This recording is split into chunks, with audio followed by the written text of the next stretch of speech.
আসসালামু আলাইকুম guys, take by Niamul হাসানের পক্ষ থেকে আমি নিয়ামুল হাসান আপনাদের সাথে আছি। তো গাইস, আপনারা অনেকেই কমেন্ট করেছেন যে আমাদের স্মার্টফোনটি ভাইয়া খুবই দ্রুত গরম হয়ে যাচ্ছে, আমাদের র্যাম বেশি থাকার কারণে, রোম বেশি থাকার কারণে এরকম স্মার্টফোনটি গরম হচ্ছে কেন, এটার আসলে একটা সমাধান আমাদেরকে দেন।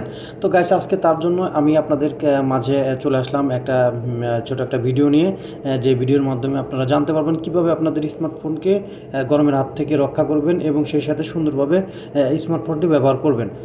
তো গাইস, প্রথমেই আমাদের যেটা করতে হবে সেটা হচ্ছে আমাদেরকে প্লে স্টোরে যাইতে হবে।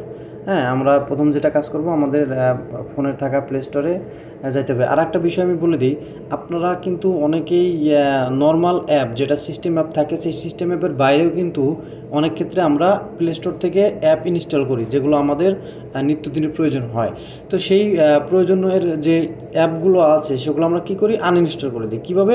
যেমন আমাদের নর্মাল ওয়েতে এখানে ক্লিক করে থাকার পরে আমরা এটাকে আনইনস্টলে ক্লিক করলে, যেহেতু এই যে আমরা প্লে স্টোর থেকে ডাউনলোড দিয়েছিলাম, এখানে আনইনস্টল লেখা থাকবে উপরে, তো সেখানে আমরা দিলে অ্যাপটি আনইনস্টল হয়ে যাবে। কিন্তু আমরা যখন এটা আনইনস্টল করি, আমরা হয়তো বা ভাবি যে আমাদের মনে হয় এটার আর কোথাও কোনো চিহ্ন থাকতেছে না, বা কোথাও কোনো এটার জন্য কেন চলে হতে পারে। আসলে কারণটা হচ্ছে এটাই যে এই অ্যাপগুলো আমরা যখন আনইনস্টল করি, এটা আসলে একদম পিওরভাবে আনইনস্টল হয় না। তো তার জন্য আমাদেরকে কী করতে হবে, প্রথমে আমাদেরকে যেতে হবে প্লে স্টোরে। আমরা প্লে স্টোরে গেলাম। প্লে স্টোরে যাওয়ার পরে আমাদের ডান সাইডে উপরে লোগো আছে। হ্যাঁ, আমাদের এটা লোগোতে, লোগোতে আমি ক্লিক করলাম। এখানে হয়তো আপনাদের ছবি থাকলে ছবি থাকতে পারে, ইমেলের সাথে যে ছবিটা থাকবে। তো তারপরে আমাদেরকে যেতে হবে manage app and device. Manage app and ডিভাইসে যাওয়ার পরে আমাদেরকে প্রথম যে কাজটা করতে হবে সেটা হচ্ছে যে ম্যানেজে যেতে হবে। ম্যানেজে যাওয়ার পর আমরা এখানে দেখতে পাচ্ছি যে অ্যাপগুলো আমাদের এখানে আছে, এগুলো আসলে কিন্তু আমাদের ইনস্টল করা অ্যাপ। হ্যাঁ, এই ইনস্টল করা অ্যাপ ব্যতীত প্রথমে আমাদেরকে তারপরে এখানে এই দিস ডিভাইস এখানে ক্লিক করতে হবে। ক্লিক করার পরে এই যে নিচে দেখেন নট ইনস্টল। হ্যাঁ, নট ইনস্টল যে অ্যাপগুলো আছে এইগুলো হচ্ছে আপনাদের ফোনে থাকার, যে আমার যে ফোনে ছিল সেইগুলো, আমি অ্যাপগুলোকে আনইনস্টল করার পরেও এখানে থেকে গেছে। আমি এগুলো ডিলিট করে দিই, আপনাদেরকে দেখানোর জন্য আমি এগুলো রেখেছি। তো আমরা কি করব, প্রথমে আপনি নর্মালভাবে সিঙ্গেল ওয়েতেও ডিলিট করতে পারেন, কোনো সমস্যা নাই। আবার যদি আপনি চান যে আপনি একসাথে অনেকগুলো ডিলিট করবেন, সেটাও করতে পারেন। তার জন্য এখানে আপনাদেরকে যে টিক মার্ক যে আছে এখানে ক্লিক করতে হবে।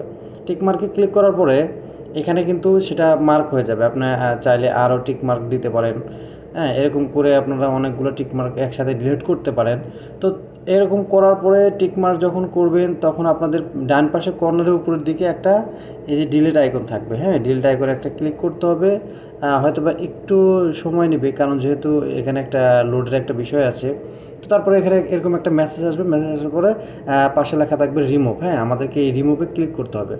রিমুভে ক্লিক করার পরে আমাদের এই অ্যাপটা আমাদের একদম ইন্টারনাল থেকে, ভিতর থেকে একদম চলে যাবে। ভিতর থেকে যখন চলে যাবে, দেখেন এটা কিন্তু অলরেডি টু অ্যাপ রিমুভ। হ্যাঁ, তার মানে কি বোঝা যাচ্ছে, আমাদের এইখান থেকে ভিতরের যখন ইন্টারনাল আমরা নর্মালিভাবে অ্যাপটাকে ডিলিট করে দেই, কিন্তু এখানে যদি থাকে তাহলে কিন্তু এখান থেকে আমাদেরকে ফোনটাকে, আমাদের র্যামটাকে স্লো করতে পারে। তো দ্বিতীয় আর একটা যেটা আছে সেটা হচ্ছে আমাদেরকে এখান থেকে একটু এক ধাপ ব্যাগে যেতে হবে। ব্যাগে যাওয়ার পরে আবার আমাদেরকে সেই লোগোতে ক্লিক করতে হবে। সেই লোগোতে ক্লিক করার পরে আপনারা আবার যাবেন ম্যানেজ অ্যাপ অ্যান্ড ডিভাইস। হ্যাঁ, ম্যানেজ অ্যাপ অ্যান্ড ডিভাইসে যাওয়ার পরে আপনারা এখানে দেখতে পারবেন যে আপডেট অ্যাভেলেবল।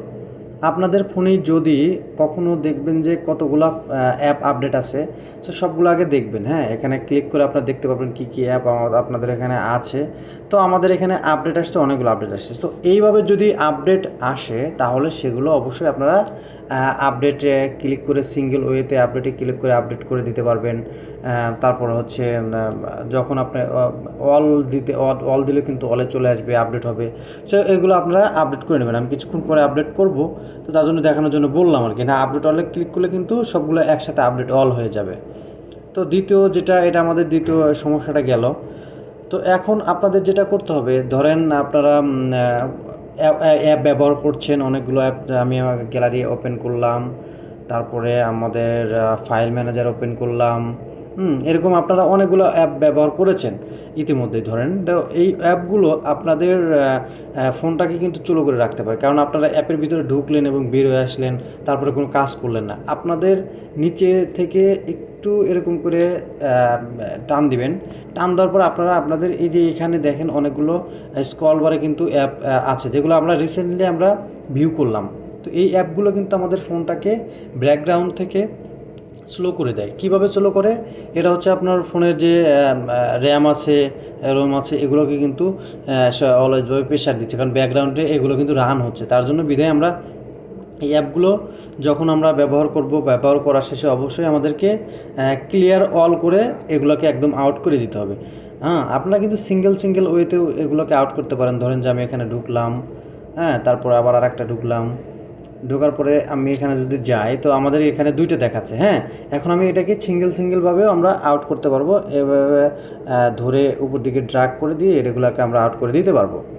তো তারপরে আমাদের যেটা করতে হবে সেটা হচ্ছে যে আমাদের ফোনের যে সেটিং আছে সেই সেটিং অপশনে আমাদেরকে চলে যেতে হবে।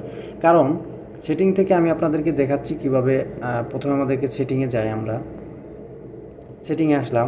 সেটিংয়ে আসার পরে আপনাদের অনেক ক্ষেত্রে দেখবেন, যদি আপনারা ফোনে সবসময় গেম খেলেন বা আদার্স যে জিনিসগুলো আপনারা খেলেন, তো খেলার সময় আপনারা কি করবেন, নর্মাল ওয়েতে আপনারা আপনাদের যে সিমের যে নেটওয়ার্ক আছে সেই নেটওয়ার্ক অপশনে আপনারা আপনাদের ডাটার তুলনায় আপনারা চাবেন সবসময় বেশিরভাগ ক্ষেত্রে যেন আপনারা ওয়াইফাই ইউজ করার। হ্যাঁ, ওয়াইফাই ইউজ করলে তাহলে যদি আপনাদের যে ভারী গেমগুলো আছে ওগুলা নর্মালি আমাদের যে র্যামটা আছে সেই র্যামটা কিন্তু প্রেশার ক্রিয়েট করতে পারবে না। যদি ওয়াইফাই ছাড়া নর্মালি আপনারা নেট নেন এবং যে জায়গাতে আপনারা ব্যবহার করছেন সেখানে যদি নেটওয়ার্ক দুর্বল থাকে, অবশ্যই কিন্তু আপনাদের ব্যাটারির উপর প্রেশার পড়বে এবং সেই সাথে আপনাদের র্যামের উপর কিন্তু প্রেশার করবে।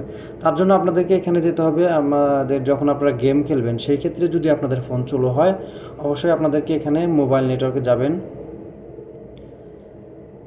মোবাইল নেটওয়ার্কে যাওয়ার পরে আমাদের পার্সোনাল জিপি এখানে আসলাম। এখানে আসার পরে আমি এই সিমটা ব্যবহার করি বেশিরভাগ ক্ষেত্রে। তো এখন আমাদেরকে কি করতে হবে, এখান থেকে এই যে পারফরমেন্স নেটওয়ার্ক টাইপ, হ্যাঁ, প্রিফারেড নেটওয়ার্ক টাইপ, তো আমাদের এই নেটওয়ার্ক টাইপটা অলওয়েজ আমাদেরকে 4G-তে রাখতে হবে। তাহলে কী হবে, যদি আমরা 4G-তে রাখি সেক্ষেত্রে আমাদের ফোনের উপর প্রেশারটা একটু কম পড়বে, দ্রুত ডাটাটা ট্রান্সফার করতে পারবে ফোনটা। আমি আপনাদেরকে যে গুরুত্বপূর্ণ একটা সেটিং বলবো, যে সেটিংটা করলে অবশ্যই আপনারা আপনাদের ফোনটাকে স্লো থেকে মুক্ত রাখতে পারবেন, একটু ফাস্ট হবে অবশ্যই। তো প্রথমে আপনারা আপনাদের সেটিংয়ে যাবেন। সেটিংয়ে যাওয়ার পরে এখান থেকে আপনারা সার্চ বারে লিখবেন স্টোরেজ। ঠিক আছে, এখানে সার্চ বারে লিখবেন স্টোরেজ। স্টোরেজ লেখার পরে আপনাদের এখানে স্টোরেজ আসবে, তো স্টোরেজে এখানে ক্লিক করবেন। ক্লিক করার পরে আপনারা দেখতে পারবেন যে আপনাদের ফোনের কত জিবি স্টোরেজ এবং কত জিবি ব্যবহার হয়েছে। সবসময় চিন্তা করবেন এখানে যেন প্রায় আপনার 70% ব্যবহার করার এবং বাকি 30 থেকে 40% আপনার ক্লিয়ারেন্স রাখার। তো আমার এখানে অনেকগুলো অ্যাপ আছে যেগুলো আমরা আনইউজ অ্যাপ হয়, যেগুলো আমরা ব্যবহার করছি, অনেক সময় ব্যবহার করছি না। তারপরে ইমেজ, তারপরে আমাদের ভিডিও, এগুলো কিন্তু আমরা যেগুলো ব্যবহার করব না সেগুলো আমরা ডিলিট করে দেবো, তাহলে কিন্তু ফোন আমাদের ফাস্ট হবে। তো গাইস, আপনাদেরকে যে সেটিংগুলো বলা হলো অবশ্যই আপনারা সেটা মনোযোগ দিয়ে দেখেছেন এবং করবেন, তাহলে দেখবেন আপনাদের ফোনটা আর স্লো হবে না, আপনারা ভালোভাবে গেম খেলতে পারবেন। তো যদি ভিডিওটি ভালো লাগে অবশ্যই একটা লাইক, কমেন্ট এবং সাবস্ক্রাইব করে পাশেই থাকবেন, এবং তাহলে আমাদের পরবর্তীতে যে আমাদের ভিডিওগুলো আসবে, আরও ইম্পর্টেন্ট ভিডিওগুলো আসবে, সেগুলো আপনারা যেন দ্রুত পেয়ে যান। তো ভালো থাকবেন, ধন্যবাদ সবাইকে, আসসালামু আলাইকুম।